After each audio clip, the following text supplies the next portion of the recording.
When we think attractive, the first thing we usually think about is generally people's looks. Honestly, the most magnetic people that I've ever met have made me feel something.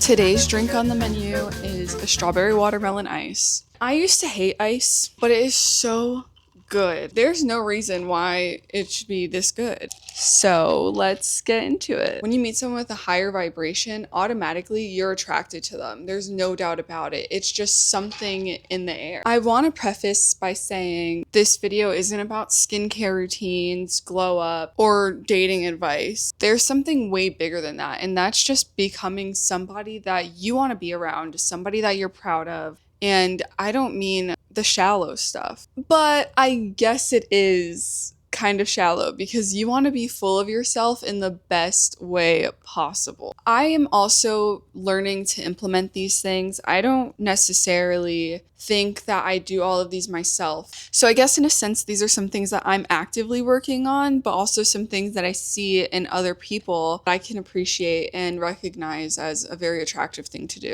Learn how to listen. This is something that I still have problems with because honestly, everyone loves feeling heard. Be the person who listens to understand. There was a lot of people in my life at one point where I was just constantly listening to them. I wasn't actually getting listened to. No one was asking me how I was doing. And now those people are no longer in my life because I met people who actually respond and get excited to hear about what's going on in my life and vice versa. Listening is just a beautiful thing. Understanding people and why they are the way they are. It's really cool, and you can learn a lot from people just by listening also. Do not overshare. Let's not overshare, guys. Mystery is magnetic. You don't have to give everybody all your trauma. You don't have to give everybody every single ounce of information that you have. Little by little, you'll crack away at all the things that make you who you are. You don't need to throw everything onto someone. It's a lot. I also think we need to realize the beauty in keeping some things to yourself and also realizing when it is the time to share with someone.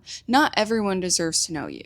Not everyone deserves access to you. Not everyone deserves to understand you fully, and that's okay. Like, really, do you want to let everybody into your little chamber of secrets? Be real. People light up when they're telling you something about themselves, especially when they're talking about something that they're passionate about, and that is so beautiful. I just think it really shows confidence when you don't feel the need to dominate a conversation. And when you are having a conversation, being attentive and remembering the small little details is so beautiful. Remembering the little things about people makes them feel important. It's not about being fake and forcing yourself to remember.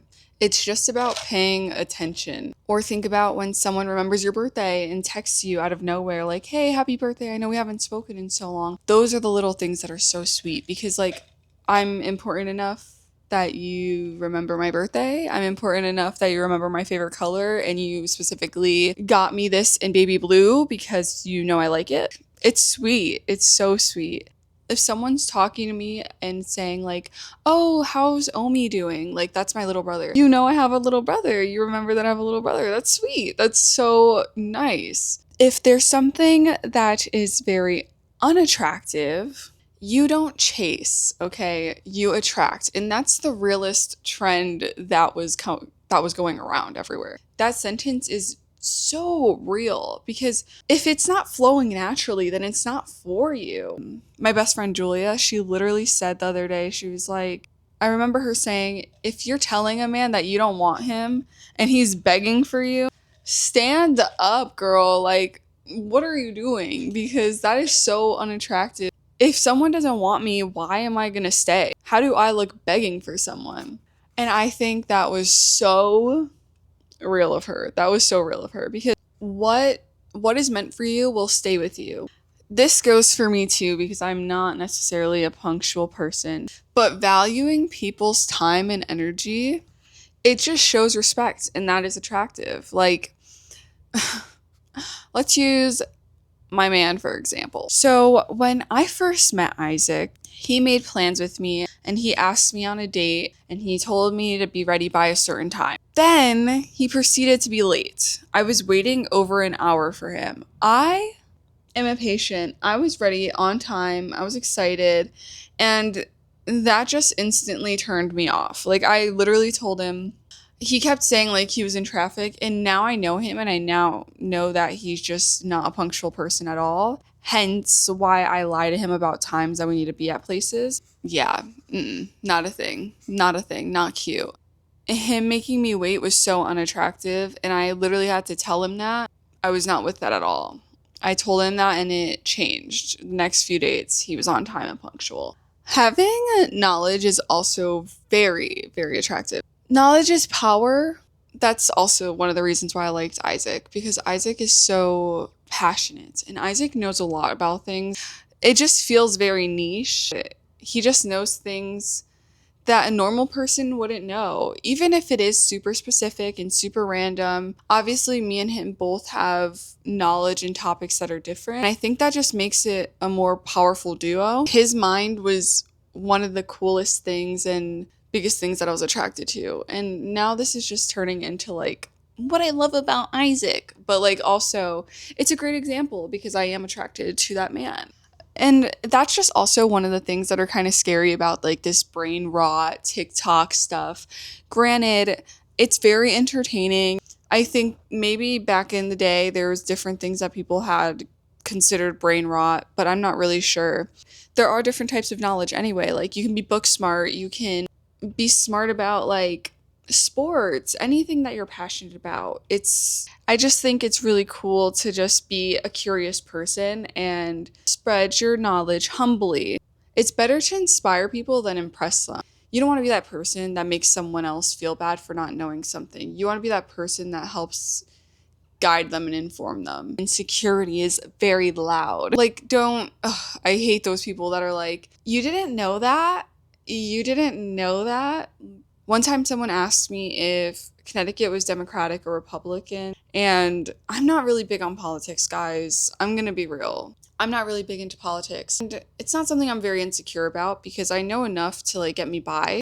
But this person was just like, how do you not know your own state side? Like, how do you not know if they're red or blue? And I was just like, I think they're Democratic. Connecticut is definitely Democratic. I just don't want to give you the wrong information. I just want to be 100% because we're right next to New York. There's no way New York is a red state, you know?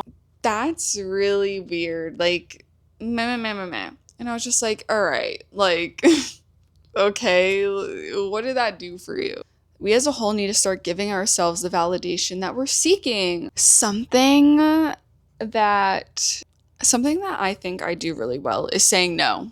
And that just became a thing in my 20s because I used to just be a yes girl. That's it. I used to be a yes girl. But now I'm a no girl. And I say no with zero guilt. And that's how it should be. Because protecting your peace should never feel rude. No is a complete sentence. You don't need to explain yourself either. If you say no, no is no. Because let's be real. You want to stay in. You want to watch Netflix. You want to cuddle in your little blankets under the AC. That's fine. I'm a Taurus baby girl. That's it. Because would you rather be in a situation where you're not enjoying yourself and you're not 100% there? Avoid complaining all the time. It's so easy to complain about what's going on in your life. When someone is kind of just putting something positive into a situation, it kind of naturally fills everyone else's cup. And granted, fill your cup before filling anyone else's. I understand you can't pour into someone else's cup when yours is empty. Trying to be positive in certain situations where everyone knows it's shitty, it can really change everything. Positive people now just feel so rare, and being rare is attractive. In conclusion, being attractive is not becoming something you're not. It's about elevating who you are and just sticking to those things in your core. But I love you guys. Thank you for watching. I do enjoy making sit down videos, and my last one did really well. I don't normally talk this much. I don't really talk this much to people, so this is a very vulnerable thing for me, and this is new. Like, comment, subscribe to Angie V Vlogs.